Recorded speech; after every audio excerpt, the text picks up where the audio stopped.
Hello students, जैसे कि आज आप स्क्रीन पे देख रहे हैं, आज का टॉपिक है मेरा फाइनेंशियल मैनेजमेंट, जो कि बिजनेस फाइनेंस से रिलेटेड है। Business finance is a kind of subject in which financial management comprises as a topic. तो आज हम इसी टॉपिक के बारे में आपसे डिस्कस करेंगे। सबसे पहले अगर हम फाइनेंशियल मैनेजमेंट की बात करें तो पहली लाइन हमारी लिखी हुई है कि financial management is an integral part of the business. Financial management is the integral part of the business management. It refers that It refers that part of managerial activity which is concerned with planning and controlling of financial resources.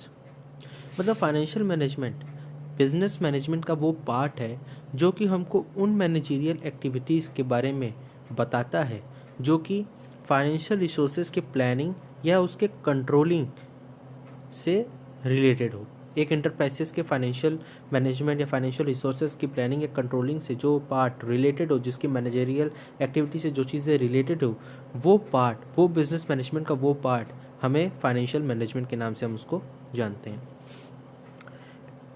Of the enterprise and the efficient utilisation of such finance, और उसके efficient utilisation of such finance हो रहा है कि नहीं, ये बात हमको फाइनेंशियल मैनेजमेंट ही बताता है। आगे देखते हैं, it includes investment decisions.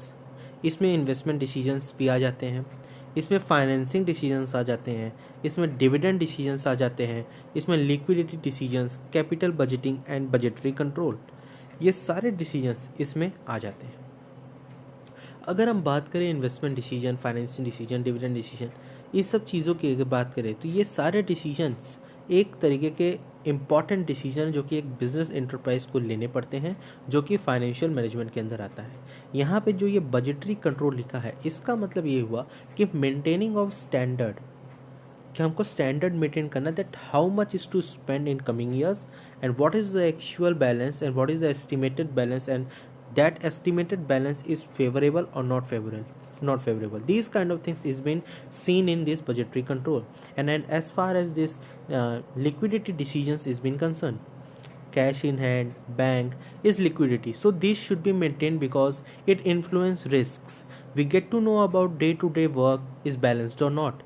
If taken more borrowed fund, suppose if we have taken more borrowed fund, then the large amount of interest will also to be paid. So these kind of things is been seen in liquidity decisions. आगे चलते हैं, according to RC बोसवॉन, इस financial management की accurate definitions की अगर हम बात करें तो हमको एक आरसी बोसवॉन ने डेफिनेशंस दी है। वो डेफिनेशन कहती है कि the finance function is the process, finance function is the process of acquiring and utilizing fund of the business. Same to same definitions हमको एग्जाम में भी लिखनी पड़ेगी कि the finance, according to R C Bosmon, the finance functions is the process of acquiring and utilizing funds by the business. अगर हम बात करते हैं और डेफिनेशंस की तो आ जाते हैं according to Joseph L Massie. इन्होंने बताया है कि financial management is an operational activity of a business that is responsible for obtaining and effectively utilising the funds necessary for efficient operation. एक जनरल डेफिनेशंस की अगर हम बात करें, ये लोग तो खैर इन लोगों ने बड़े बड़े विचारक हैं जिन्होंने इस फाइनेंशियल मैनेजमेंट को स्टडी किया, उन्होंने अपनी डेफिनेशंस दी। लेकिन अगर हम एक जनरल डेफिनेशंस की बात करें कि एक जनरल डेफिनेशन क्या हो सकती है इस फाइनेंशियल मैनेजमेंट की, तो आता है कि financial management is that area of business management devoted to a judicious use. Here judicious use means correct use, सही तरीका। Financial management is that area of business management devoted to a judicious use of capital and careful selection of source of capital in order to enable a spending unit to move in the direction of reaching its goal.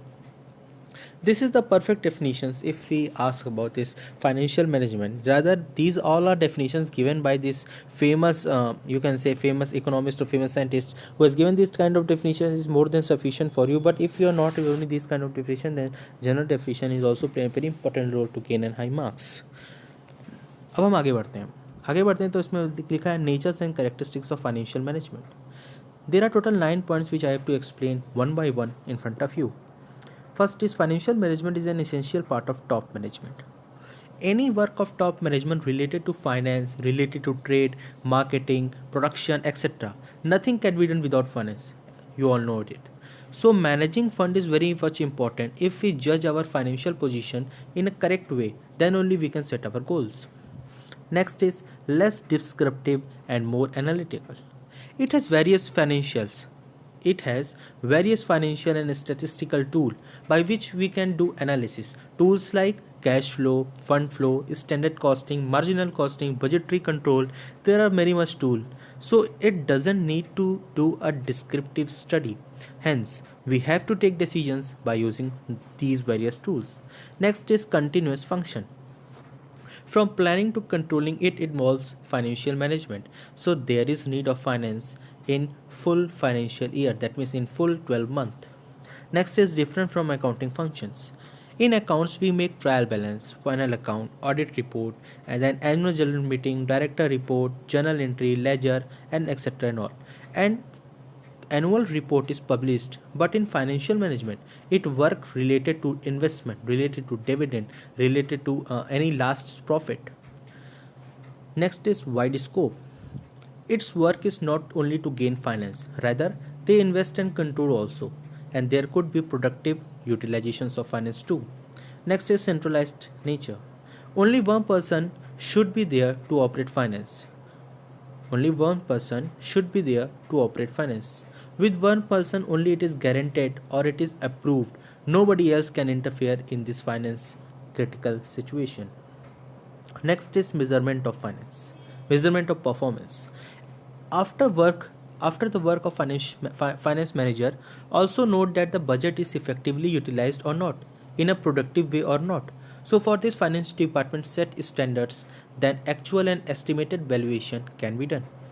Next is inseparable relationships between finance and other activities. Inseparable relationship between finance and other activities. All different department, all different department recruitment, selection, salary, termination, and etc. is also related to finance. So every department has financial relations. Next comes applicable to all types of organization. It is applicable to sole proprietorship, joint stock company, MNCs, partnership in all sectors of finance.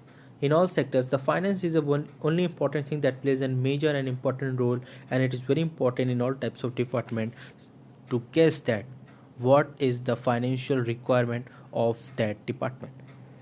Next is goal, goals and objective of financial management. Look, the objective of financial management lays down of criteria by which the efficiency and profitability of a particular decisions is involved. Here there are two approaches in this regard.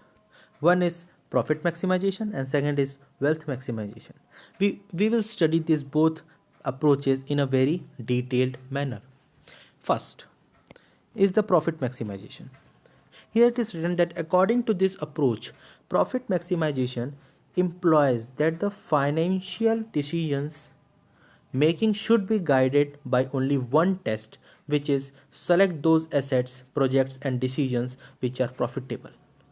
मतलब हमको उन assets, उन projects, उन decisions का selection करना पड़ेगा जो हमको profit दें, और उन चीज़ों का rejection करना पड़ेगा जो हमें future में profit नहीं देने वाले हैं. That's why here it is written that we need to select those assets, projects, decisions which are profitable and reject those which are not. Next is the following arguments are advanced in favor of this approach. What are the arguments that are advanced in the favor of this approach? First is economic efficiency of a business. By profit, efficiency of business are measured. By profit, efficiency of the business are measured. This is one line explanation of this topic, that economic efficiency of business we can only say by the help of profits we can measure the efficiency of the business. Next is efficient allocation and utilization of scarce resources. Scarce resources, it's not scared, it is SCARCE.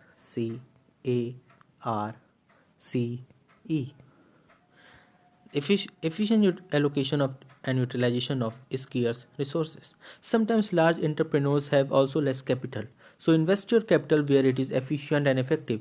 Use of resources can be done. Invest your capital where the efficient and effectively use of resources can be done. If it is invested at proper place, then only profit will increase. Next is the goal of social welfare. The goods and services manufactured should be for community. If he is taking pain, showing bravery, taking risks, so he should get correct amount of profit. Next is profit acts as a motivator. Without profit, any of the industrialist will not invest his or her money.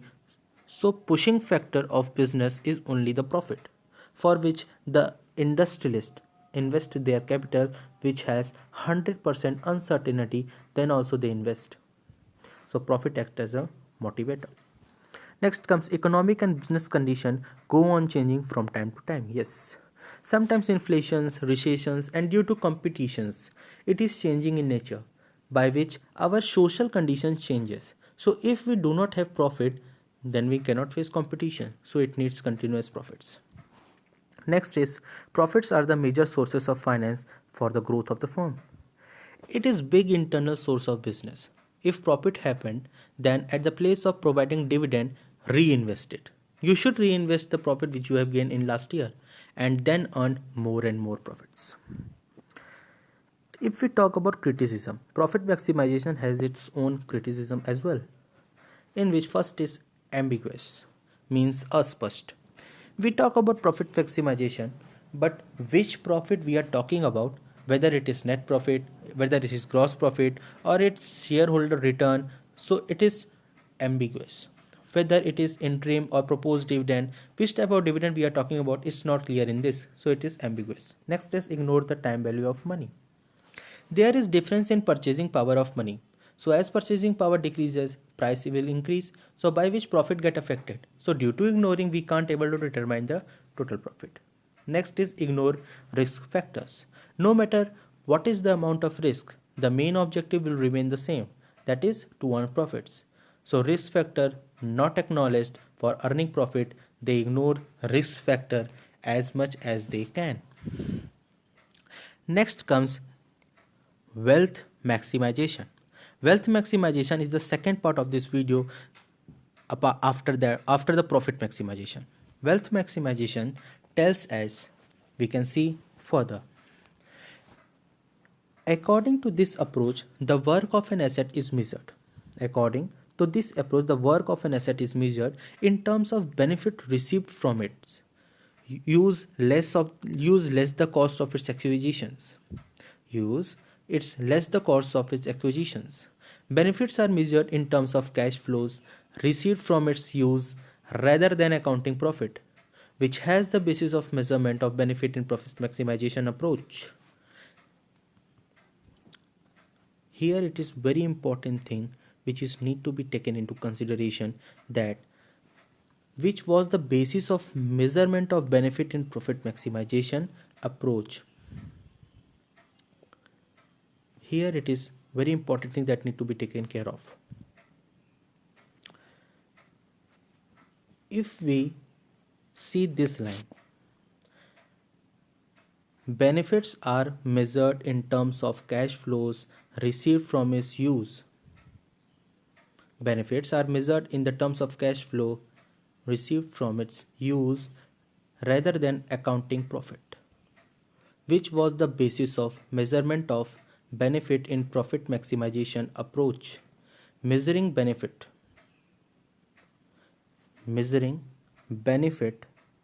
is most important thing is to taken into the consideration. Yes. Another important feature of this approach is that it also incorporates the time value of money. While measuring the value of future cash flows, and allowance is made for times and risk factor while discounting the cash flows by asserting the percentage. It is also known as net present value maximization. Asserting the percentage. Here it tells that another important feature of this approach. What is the another feature of this approach? That it also incorporates the time value of money. It also incorporates the time value of money. While measuring the value of future cash flows, भविष्य के cash flows को major करके इसकी time value of money निकाली जाती है. And allowance is made for times and risk factor. There are many much allowances you have read in income tax and all. That allowance are made for times and risk factor while discounting the cash flows by ascertaining percentage. While discounting the cash flows by ascertaining percentage. It is also known as net present value. Next comes the difference between the present value of future cash flows. The difference between the present value of future cash inflows generated by an asset and its cost is known as net present value. भविष्य में जो भी asset या जो संपत्ति से प्राप्त होने वाली जो पैसे हैं, उनका जो फ्लो है, उनका जो प्रवाह है, उनका प्रेजेंट वैल्यू और एसेट्स की कॉस्ट के डिफरेंस को नेट प्रेजेंट वैल्यू कहा जाता है. Next comes functions of financial management. Functions of financial management is very much important if you are reading this financial management.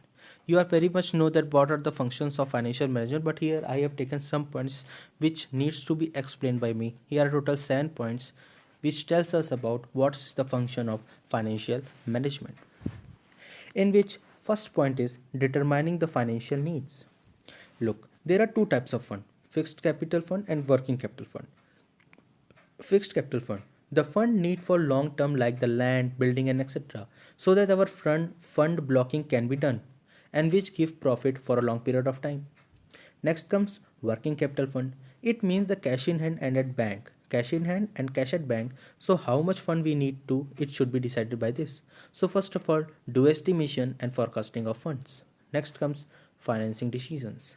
After determining the amount which we need in future, we have to decide from where we have to procure it: from overdraft, from loan, from cash credit, from factoring, from financial investments, from short-term suppliers, from credit loans and etc. So these are the sources for which identify the sources can be done.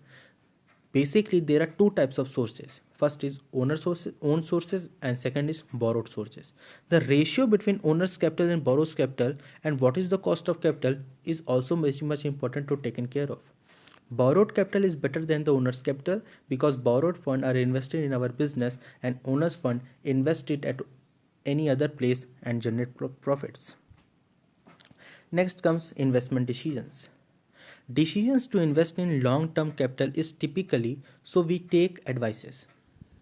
It's typical to invest in long-term capital, so we do take advices and do comparison, because if invested, then it will not give us return at some time. At the same time, it will not give the return. So we have to invest it where the profit is more. So it requires strict and effective analysis that how, where we should make investment so that we can attain maximum amount of profits in the future. Next comes working capital decisions.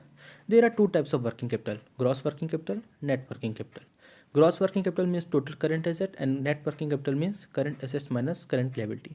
Here current assets mean cash in hand, bank, debtor, marketable security, bills receivable, prepaid expenses and anything which is done by prepaid, inventory and short term investment. And current liability means creditors, bills payable, bank overdraft, outstanding amount, proposed taxes and proposed dividends. So liquidity of cash should remain so that we can take the decision at more faster and quickly. Next is dividend policy decisions. There are two types of shares: equity shares and preference shares. If we do analysis, then preference shareholder is at low risk bearer, but equity shareholder are high risk bearer. As much as capital invested by preference shareholder will bear that much loss and take dividend firstly because their rates are fixed. Here one question comes. Suppose that 6% preference shareholder means, what does 6% preference shareholder? If we solve any of the numerical, then it is written that 6% preference shareholder. Here 6% is defining, or 6% is indicating that how much dividend is being preferred by this shareholder. Okay, then 2 points which is taken care of under this, that is, first is proposed dividend ratio is to distribute decide by board of director. What is the ratio for the proposed dividend that is to be distributed among shareholder is been decided by the board of director. Next, second part is interim dividend. Interim dividend is given in between the year because company is certain about profits to be earned. If less profit is earned, then they you can say then they do minus in the amount of given to the shareholder, but they give interim dividend so that their goodwill could increase in the market. And if in future if they get less profit or losses, then they can do minus in the amount which you have given as interim dividend. This is the dividend policy decision that needs to be taken care of while we are studying these functions of financial management. Next is financial control. Financial control is also very much important. Like a person of a higher post can give day-to-day charges, but cannot delegate the financial decisions taking power. That decisions only be taken by the him. He views that the amount is utilized in effective and efficient way or not. So this kind of financial control could be done by the financial manager. Next comes this routine function. Routine function, there are 5 points which is need to be taken consideration. First, protection of cash balance. Second, management of banking, means day-to-day income is deposited or not. Third, safeguarding of security and other valuable documents. Fourth, maintaining records and preparation of reports. And fifth, which is last, is establishing of proper system of internal audit. If audit will be done, then internal audit should be done. It is compulsory to be done internal audit as well. So these kind of five points which is needs to be taken care of as far as routine functions is been concerned. So this is full, you can say full topic for functions of financial management. In the next video, I will talk about financial decisions as I have written here. So till the time, do subscribe my channel Manish Kumar Verma Important Topic to get all important lectures regarding BCom syllabus. And do like, share and subscribe my channel to get all latest update as soon as possible. Thank you.